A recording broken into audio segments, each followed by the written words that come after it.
পরকীয়াও যে কখনো কখনো কাল হয়ে যেতে পারে সেটা এই ভিডিওটি না দেখলে বুঝতে পারবেন না। আসলে নিজের বাড়ি থেকেও পরকীয়া করা যায় যদি সেটা সেফ হয়। আর বুদ্ধিতে আপনি যদি সেরা হয়ে থাকেন তাহলে কোনোভাবেই যেন ধরা পড়বেন না। আর এমনই একটা ঘটনা এখন আমাদের সামনে, যেখানে দেখা যাচ্ছে পরকীয়াটা এখন কাল হলো তার। আসলে বেশি উগ্রতা কিংবা বেশি অসামাজিকতা কিংবা অনৈতিক কাজ যখন করবেন তখন কোনো না কোনোভাবে সেটা আপনার জীবনে কাল হয়ে যাবে। কারণ কোনো অনৈতিক কাজ করার আগে আপনাকে চিন্তা করা উচিত এই কাজের পরিপ্রেক্ষিতে আপনার জীবনে নামতে পারে দুঃসহ যন্ত্রণাময় কোনো একটা সময়। আর এই সময়টা যখন জীবনে এসে পড়ে তখন কোনোভাবেই যেন আপনি বাঁচতে পারবেন না। পুলিশ থেকে জেল, জেল থেকে আদালত, এসবের মধ্যে দিয়েই আপনাকে পোহাতে হবে সব, ভাঙতে পারে আপনার সাজানো সংসার। তাই পরকীয়াকে না বলুন। বাংলাদেশ কিংবা বিশ্বের একটি জরিপে দেখা যায় প্রায় 100% থেকে 70% ছেলে অবিবাহিত মেয়ের প্রেমে পড়ে।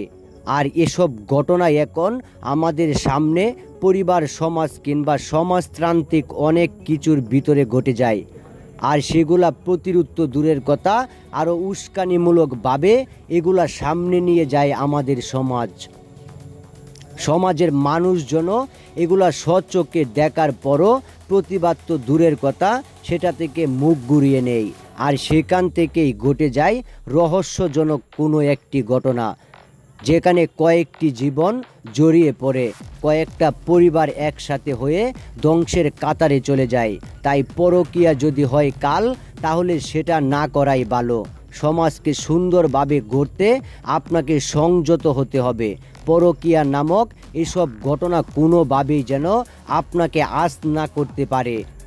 বাড়ির পাশে কোনো মেয়ের সাথে যখন আপনি পরকীয়া করবেন তখন সেটা কোনো না কোনোভাবে জানাজানি হবেই।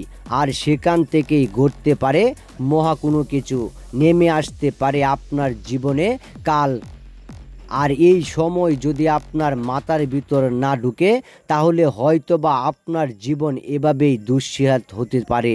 কোনো ভাই তো চাইবে না তার বোন কোনোভাবে কারো সাথে সম্পর্কে জড়াক, সেটা আপনার যত শক্তিশালী ভালোবাসাই হোক না কেন। আর পরকীয়াকে আশ্রয় দেওয়া তো আইনের ঊর্ধ্বে।